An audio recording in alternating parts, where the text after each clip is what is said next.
चित्रा तुरंत अनुराग के पास जाती है और उस पर चीखते हुए कहती है, तुम नहीं सुधरने वाले ना अनुराग। अनुराग के समझ ही नहीं आ रहा था कि चित्रा उस पर चिल्ला क्यों रही थी। चित्रा का गुस्सा वो पार्सल देखकर अचानक से और ज्यादा बढ़ गया था। अनुराग मुंह बनाते हुए कहता है, अब क्या हुआ चित्रा तुम्हें? चित्रा अनुराग को वो पार्सल दिखाते हुए कहती है, ये सब क्या है अनुराग?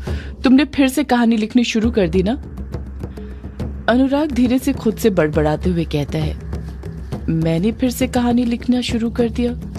ये तुम क्या बोल रही हो चित्रा? मैंने तो... अनुराग अपनी बात पूरी करता उससे पहले चित्रा पार्सल अनुराग के हाथ में थमाते हुए कहती है, ये लो तुम्हारा पार्सल, रखो अपने पास। अनुराग भी धीरे से उस पार्सल को पकड़ लेता है। अनुराग की नजर उस पार्सल पर पड़ती है और वो उसे गौर से देखता है। वो उसे भेजने वाले का नाम पढ़ता है जिस पर एक संस्था का नाम लिखा हुआ था, लाइब्रेरी राइटिंग एसोसिएशन कोलकाता। अनुराग भी उस पार्सल को ऐसे देख रहा था जैसे वो भी अनजान हो कि उसे वो पार्सल क्यों भेजा गया है, पर चित्रा को ये लग रहा था कि अनुराग सब कुछ जानते हुए भी अनजान बन रहा था ताकि वो उस पर और ज्यादा गुस्सा न करे।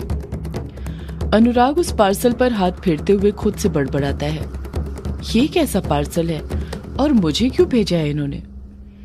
चित्रा तुरंत अनुराग पर बड़बड़ाते हुए कहती है, कुछ तो किया ही होगा ना तुमने, तभी तो भेजा है। ऐसे कोई किसी को थोड़ी इतना बड़ा पार्सल भेज देता है। अनुराग चित्रा की बात पर ध्यान नहीं देता है, पार्सल खोलने लग जाता है। जब वो पार्सल खोलता है तो देखता है कि उस पार्सल के अंदर एक बड़ी सी ट्रॉफी थी जिस पर संस्था के नाम के साथ विनर का नाम लिखा हुआ था और विनर के नाम में और किसी का नहीं बल्कि अनुराग का नाम लिखा हुआ था। उसी पार्सल के अंदर फर्स्ट प्राइज का सर्टिफिकेट भी रखा हुआ था। जब अनुराग उस सर्टिफिकेट को अपने हाथ में पकड़ता है और उसे पढ़ता है तो उसे याद आता है कि 1 महीने पहले जहां पर वो टाइपिस्ट की जॉब करता था वहां पर वेदांत मुखर्जी आए थे जो पेशे से एक लेखक थे। वेदांत मुखर्जी एडवोकेट मृणाल के बहुत पुराने दोस्त थे जिस कारण उनके काफी अच्छे संबंध थे। वेदांत मुखर्जी को अपनी कहानी टाइप करवानी थी एक कंपटीशन के लिए जो लाइब्रेरी राइटिंग एसोसिएशन कोलकाता करवा रहा था, जिसमें लघु कथा लिखनी थी और कथा का विषय था लाइब्रेरी, जिसमें पार्टिसिपेंट लाइब्रेरी से जुड़ी कोई भी कहानी लिख सकते थे किसी भी जॉनर की। वेदांत मुखर्जी का टाइपिस्ट दूसरे शहर छुट्टी पर गया था जिस कारण वो अपनी कहानी टाइप नहीं करवा पा रहे थे। इसी सिलसिले में वो एडवोकेट मृणाल के पास आए थे।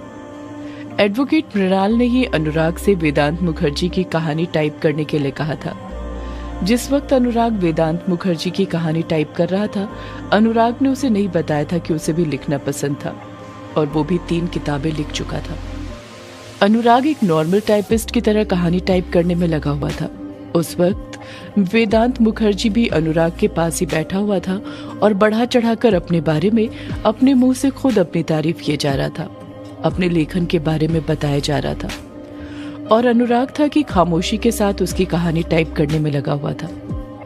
जैसे जैसे वेदांत बोलते जा रहा था वैसे वैसे अनुराग टाइप करते जा रहा था।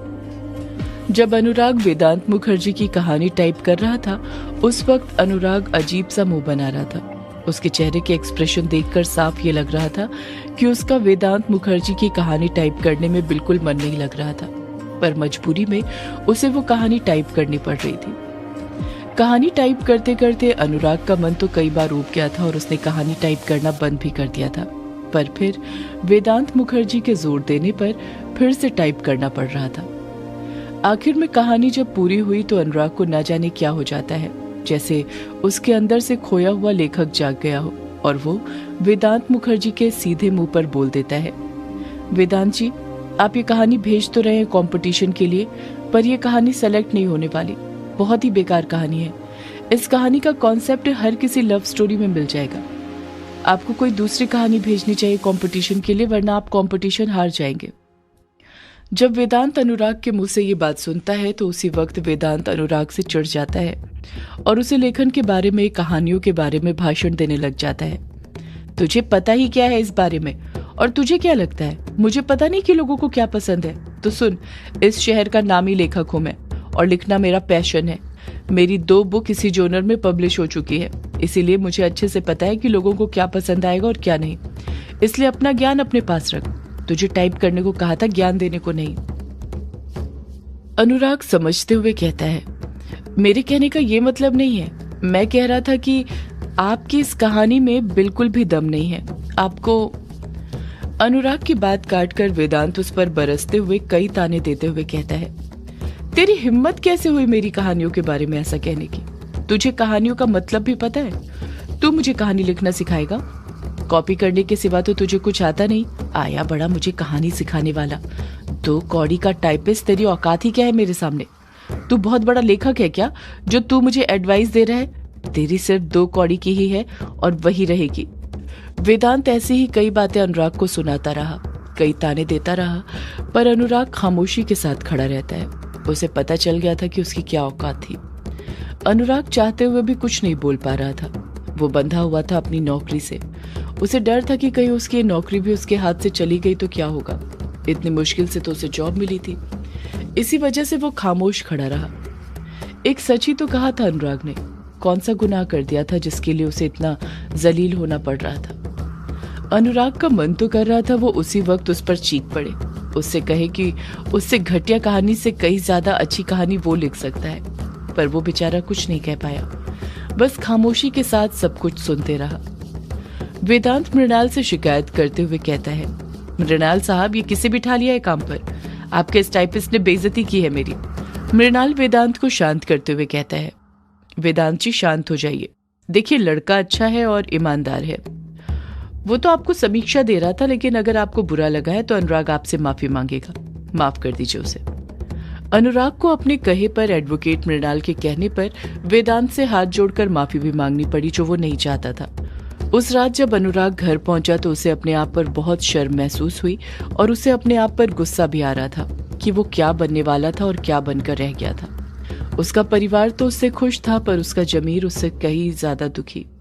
वो आईने में अपने आप से नजरें तक नहीं मिला पा रहा था। उसके कानों में बार बार वेदांत के ताने गूंज रहे थे कि वो 2 कौड़ी का टाइपिस्ट है, कोई लेखक नहीं। उसके आत्मसम्मान को आघात पहुंचा था, और जब किसी मर्द के आत्मसम्मान को आघात पहुंचता है तो उससे खतरनाक इंसान कोई और नहीं होता है। 2-3 दिन बीत जाने के बाद भी अनुराग उन सब बातों को भुला नहीं पाया था। वो जब भी टाइप करने बैठता था उसे याद आ जाता था कि वो बस 2 कौड़ी का टाइपिस्ट है और कुछ नहीं। अनुराग के अंदर गुस्सा भर गया था अपने लेखन को लेकर, और उसी गुस्से में उसने भी उसी कंपटीशन के लिए एक शॉर्ट स्टोरी उस पते पर भेज दी थी और उसे भेजकर भूल गया था। उसे बस कहानी लिखने से मतलब था, जीतने या हारने से नहीं। जब उसने कहानी लिखी थी उस कंपटीशन के लिए, तब जाकर उसके दिल को थोड़ा अच्छा लगा था, पर वेदांत की बातें उसे अंदर ही अंदर चुभ रही थी, और यही कारण था कि उसने चित्रा को बिना बताए उस जॉब को छोड़ दिया था। उसे नहीं पता था कि वो आगे क्या करेगा, पर उसने इतना तो तय कर लिया था कि वो उम्र भर एक टाइपिस्ट बनकर नहीं रहेगा। देखते ही देखते अनुराग अपनी पुरानी यादों में से बाहर आ जाता है। आज जब अनुराग उस ट्रॉफी और सर्टिफिकेट को अपने हाथों में पकड़े हुए था तो उसे यकीन नहीं हो रहा था कि उस कंपटीशन में वो जीत गया था। उसे पहला प्राइज मिला था, और तो और उसने उस कंपटीशन में लाइब्रेरी पर जो शॉर्ट स्टोरी लिखी थी वो भी हॉरर जॉनर में लिखी थी, और उसका लिखा जजेस को पसंद आया था, इसलिए तो उसे फर्स्ट प्राइज मिला था। अनुराग का जो कॉन्फिडेंस खो गया था वो आज इस जीत से दोबारा लौट आया था। अगर जिंदगी में हमें हार जीत तक कैसे पहुंचा जाता है उसका रास्ता बताती है, तो रास्ते में पड़ने वाली जीत हमें मंजिल तक पहुंचाती है। अनुराग ने अपने हाथ में जो सर्टिफिकेट पकड़े हुए थे, अनुराग उसी को देखे जा रहा था। उसी के साथ उस पार्सल के अंदर विनर प्राइज 5000 का चेक, साथ में एक यूनिवर्सल लाइब्रेरी कार्ड भी था, जिससे अनुराग किसी भी प्रदेश की लाइब्रेरी से कोई भी किताब पढ़ने के लिए ले सकता था। उसे कोई चार्ज देने की जरूरत नहीं थी। अनुराग उन्हीं सब चीजों को देख देख कर खुश हुए जा रहा था। अनुराग अपनी खुशी चित्रा के साथ शेयर करते हुए खुश होते हुए कहता है, मैं जीत गया चित्रा, मैं जीत गया। चित्रा मुंह बनाते हुए कहती है, तुम जीते नहीं हो अनुराग, तुम हार चुके हो, समझे? तुम्हारी जॉब जा चुकी है और तुम हो कि खुशियां मना रहे हो। जरा भी सोचा है कि अब घर का खर्चा कैसे चलेगा? अभी अभी तो हमारी जिंदगी स्टेबल हुई थी और तुमने अपनी जॉब छोड़कर फिर से सब कुछ बिगाड़ दिया। अनुराग, तुमने सब बर्बाद कर दिया। चित्रा की बातें सुनकर अनुराग का मुंह तो उतर जाता है, पर वो उसकी बातों का बुरा नहीं मानता है, बल्कि उसे फिर से अपने आप पर यकीन दिलाने की कोशिश करते हुए कहता है, मैंने कुछ बर्बाद नहीं किया है चित्रा, सब कुछ बदल जाएगा, देखना तो। अनुराग पार्सल में से 5,000 का चेक निकालकर चित्रा को दिखाते हुए कहता है, ये देखो चित्रा, मुझे मेरी कहानी से इस बार पैसे भी मिले हैं। मेरी कहानियों ने इस बार मेरा मन ही नहीं भरा है, बल्कि मेरा पेट भी भरा है। चित्रा फिर चिढ़ते हुए अनुराग से कहती है, तो तुम्हें क्या लगता है कि इन पैसों से मेरा और तुम्हारे बच्चे का पेट भी भर जाएगा? अनुराग खामोश रहता है। वो चित्रा की बात का पलट कर कुछ जवाब नहीं दे पाता है। चित्रा ही बोल पड़ती है, नहीं भरने वाला ना, और ये बात तुम्हें भी अच्छे से पता है, इसलिए ये सब छोड़ो और नौकरी ढूंढो, जल्द से जल्द कोई अच्छी सी, समझे? अनुराग मायूसी के साथ कहता है, नहीं चित्रा, मैं अब कोई नौकरी नहीं करूंगा, कहानी ही लिखूंगा। देखा ना उन जजेस को मेरी कहानी कितनी पसंद आई और उन्होंने मुझे प्राइज भी दिया है। चित्रा कहती है, अनुराग उनसे कोई गलती हो गई होगी, वरना तुम भी ये बात अच्छे से जानते हो कि तुम कैसा लिखते हो, इतना बुरा कि कोई खरीदता तक नहीं है। भूल गए तुम्हारी 3 किताबों का क्या हाल हुआ था? अनुराग कुछ सोचते हुए कहता है, मैं कुछ नहीं भूला हूं चित्रा, मुझे सब याद है। चित्रा कुछ कहने ही वाली थी कि अनुराग फिर बोल पड़ता है, मुझे पता चल गया चित्रा, मैं कहां पर गलती कर रहा था, क्यों मेरी कहानी नहीं चल पा रही थी। पहले मैं कहानी फेमस होने के लिए लिखना चाहता था, नाम कमाने के लिए लिखना चाहता था, पर अब मुझे पता चल गया है, कहानियां वो नहीं होती हैं जो आप लिखना चाहते हैं, कहानी वो होती है जो आपको ढूंढती है। अब मैं कहानी नाम पैसा कमाने के लिए नहीं लिखूंगा, बल्कि उन कहानियों को जीने के लिए लिखूंगा। चित्रा चिढ़ते हुए कहती है, अनुराग, तुम्हारा दिमाग तो ठिकाने पर है ना? सोचा था तुम सुधर गए हो, जिम्मेदारियां उठाने के लायक हो गए हो, पर तुम तो बिल्कुल भी नहीं सुधरे हो। इतनी मुश्किल से कहानी लिखने का भूत तुम्हारे सिर पर से उतरा था और फिर से तुम्हारे ऊपर कहानी लिखने का भूत सवार हो गया। कभी कभी तो लगता है ये कहानियां ही मेरी सौतन है, जो बार बार मेरी हंसती खेलती दुनिया उजाड़ने आ जाती हैं। जैसे ही चित्रा ये बात बोलती है, अनुराग को कुछ बुरा लगता है और वो नाराजगी के साथ गंभीर लहजे में चित्रा से कहता है, नहीं चित्रा, सौतन ये कहानियां नहीं है, सौतन तो तुम हो मेरी कहानियों की। चित्रा अनुराग को एकटक नजर से देखते हुए कहती है, क्या?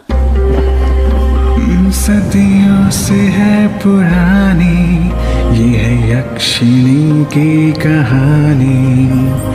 यक्षिणी एक आग है, यक्षिणी तेरा ख्वाब है।